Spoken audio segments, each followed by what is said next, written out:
सैनिकों के पास तो बंदूकें थी, तलवारें थी चलाने के लिए, लेकिन साधारण नागरिकों के हाथ में तो हसिया था।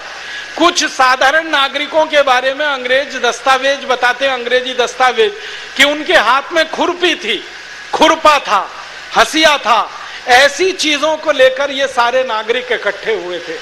और सबसे ज्यादा आश्चर्य में डालने वाली जो बात है वो ये कि अंग्रेज इतिहासकारों ने जब इन नागरिकों के बारे में जानकारी लेने की कोशिश की तो पता चला कि मेरठ के आसपास के लगभग 40 से ज्यादा गांवों के लोग इकट्ठे हुए थे अंग्रेजों से बदला लेने के लिए। इन 40 गांवों की पूरी सूची है, हाउस ऑफ कॉमन्स की लाइब्रेरी में रखी हुई है। ये सब गांव मेरठ के आसपास के गांव हैं। कुछ गांव हैं जो मेरठ से मुजफ्फरनगर के बीच में हैं और कुछ गांव हैं जो मेरठ से मोदी नगर के बीच में है। इन 40 गांवों के नागरिकों की संख्या हजारों में थी जिन्होंने अंग्रेजों को यहां से कत्लेआम करा दिया। उसके बाद रात हो गई, एक भी अंग्रेज जिंदा नहीं बचा, तो भारतीय सैनिकों ने तय कर लिया कि अब क्या करना है। तो अब उन्होंने कहा दिल्ली चलना है और दिल्ली चलकर अंग्रेजों का जो मुख्य केंद्र है उस पर कब्जा करना है। तो लगभग 2000 भारतीय सैनिक, उनके साथ कुछ भारतीय नागरिक जो सामान्य नागरिक थे, गांव से इकट्ठे होकर आए थे, इन लोगों ने घोड़ों की और कुछ खच्चरों की व्यवस्था की और उन पर बैठकर ये सारे सैनिक रातों रात दिल्ली के लिए निकल गए। सवेरा होते होते ये दिल्ली पहुंच गए। 11 मई को 1857 के साल में दिल्ली में 2000 मेरठ के सैनिक जो भारतीय सैनिक थे और 1500 से ज्यादा लोग जो गांव के सामान्य नागरिक थे, इन्होंने दिल्ली में प्रवेश किया। दिल्ली में उस समय बहादुर शाह जफर की सेना के कई सैनिक थे जो अंग्रेजों से लड़ाई लड़ने की कसमसाहट तो रखते थे, लेकिन उनका जो बादशाह था, राजा बहादुर शाह जफर, वो लड़ने को तैयार नहीं था। बहादुर शाह जफर कभी भी अंग्रेजों से लड़ने को तैयार नहीं हुआ। हमेशा उसके मन में ये दुविधा रही कि मैं अंग्रेजों से लड़ूं या अंग्रेजों से मित्रता करूं, अंग्रेजों से लड़ने में फायदा है या मित्रता करने में फायदा है। और दूसरा उसका दुर्भाग्य ये था कि उसके आसपास के जो सहयोगी थे वो हमेशा बहादुर शाह जफर को ये समझाया करते थे कि अंग्रेजों से दोस्ती करने में ही फायदा है, लड़ने में कोई फायदा नहीं। जैसे बहादुर शाह जफर की एक पत्नी थी जिसका नाम था जीनत महल, वो हमेशा बादशाह बहादुर शाह जफर को यही कहा करती थी कि अंग्रेजों से लड़ाई लड़के तो कुछ मिलने वाला नहीं है, इनसे दोस्ती रखेंगे तो शायद हमें कुछ मिल जाएगा। तो क्या मिल जाएगा? जीनत महल का एक लड़का था जो बहादुर शाह जफर से पैदा हुआ था। जीनत महल चाहती थी कि बहादुर शाह जफर के मरने के बाद ये उसका लड़का यहाँ का बादशाह बने और उसके नाम से पूरी बादशाहत चले। जीनत महल के मन में ये जो छोटा सा स्वार्थ था, इस स्वार्थ के चलते उसने कभी भी राजा बहादुर शाह को अंग्रेजों से लड़ने नहीं दिया। लेकिन राजा बहादुर शाह की जो सेना थी वो अंग्रेजों से लड़ना चाहती थी। सेना में जो सैनिक थे वो अंग्रेजों के पूरी तरह से खिलाफ थे।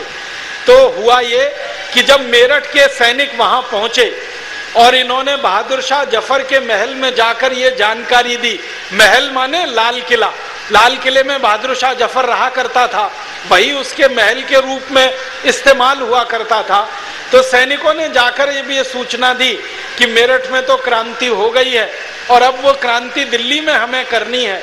तो बहादुर शाह जफर के सारे सैनिक मेरठ के सैनिकों के साथ आकर गले मिले और उन्होंने कहा कि हमें तो क्रांति दिल्ली में भी करनी है, राजा माने तो अच्छा है, नहीं माने तो हम तो क्रांति करेंगे। अब मेरठ के सैनिक, दिल्ली के सैनिक इकट्ठे होकर बहादुर शाह जफर के पास पहुंचे। बहादुर शाह जफर ने बहुत देर तक सोचते हुए कहा, ना हां ना ना। एक स्पष्ट रूप से हां भी नहीं कह रहा था, दूसरी तरफ से ना भी नहीं कह रहा था। फिर मेरठ के सैनिकों ने बादशाह को कहा कि देखो, आप अगर लड़ाई लड़ो हमारे साथ तब आपका नाम इतिहास में रहेगा, नहीं लड़ोगे तो हम तो लड़ने ही वाले हैं और वैसे भी आप मारे जाओगे। अंग्रेज आपको हमारा जासूस कहेंगे और जिंदा नहीं रहने देंगे और हम आपको अब बिना लड़ाई लड़े छोड़ेंगे नहीं, इसलिए आप राजी राजी आते हो हमारे साथ तो अच्छा है, नहीं तो बेराजी हम आपको ले ही लेंगे अपने साथ। बहादुर शाह जफर ये सुनकर थोड़ा परेशान हो गया।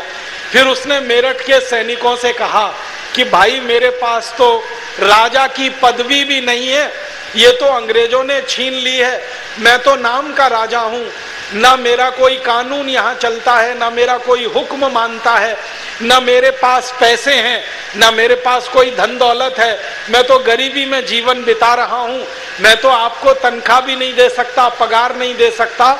तो मेरठ के सैनिकों ने कहा कि हम तनख्वाह और नौकरी के लिए लड़ाई नहीं लड़ रहे, हम देश की आजादी के लिए लड़ाई लड़ रहे हैं, अंग्रेजों से आजाद कराना है देश को, इसके लिए लड़ रहे हैं। और हम आपसे वेतन मांगने नहीं आए, वेतन के लिए हमें जो जरूरत पड़ेगी वो हम उसका इंतजाम कर लेंगे, आप तो बस घोषणा करो कि हमें अंग्रेजों के खिलाफ युद्ध शुरू करना है। तो बहादुर शाह जफर ने मेरठ के सैनिकों के दबाव में, दिल्ली के सैनिकों के दबाव में घोषणा कर दी, और उस घोषणा का बहुत बड़ा असर हुआ। पूरी दिल्ली में 50,000 से ज्यादा सैनिक इकट्ठे हो गए, पूरी दिल्ली। आप देखो मेरठ से 2000 सैनिक गए थे और लगभग 1500 साधारण लोग गए थे। इन्होंने दिल्ली में घूम घूम कर 2-3 दिनों के अंदर 50,000 से ज्यादा सैनिकों को इकट्ठा कर लिया, और उन 50,000 सैनिकों ने इकट्ठा होकर अंग्रेजों के ऊपर धावा बोल दिया। अंग्रेजों का सबसे बड़ा गढ़ उस जमाने में दिल्ली में हुआ करता था दरियागंज का इलाका। ये जो दरियागंज आज आपको दिखाई देता है, ये पूरा अंग्रेजों का गढ़ हुआ करता था। अंग्रेजों के सारे बड़े अधिकारी इसी दरियागंज इलाके में रहा करते थे।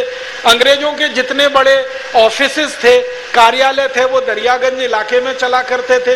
अंग्रेजों का एक बड़ा चर्च दरियागंज में था, वो आज भी है। एक हॉस्पिटल हुआ करता था, वो आज भी है। और अंग्रेजों की सरकार जो मुद्रा बनाती थी, सिक्का छापती थी, उसका छापा खाना भी दरियागंज में ही हुआ करता था।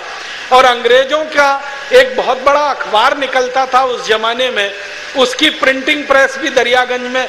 माने ये दरियागंज सबसे महत्वपूर्ण इलाका था अंग्रेजों का। तो इन मेरठ के सैनिकों ने और दिल्ली के सैनिकों ने मिलकर दरियागंज पर ही धावा बोला। और आपको ये जानकर बड़ी हैरानी होगी कि एक दिन पूरा और आधा दिन अगले दिन, माने 1.5 दिन के अंदर मेरठ के सैनिकों ने और दिल्ली के सैनिकों ने मिलकर 11,000 से ज्यादा अंग्रेजों को खत्म कर दिया। दिल्ली में 1.5 दिन के अंदर 11,000 अंग्रेज सैनिक मारे गए।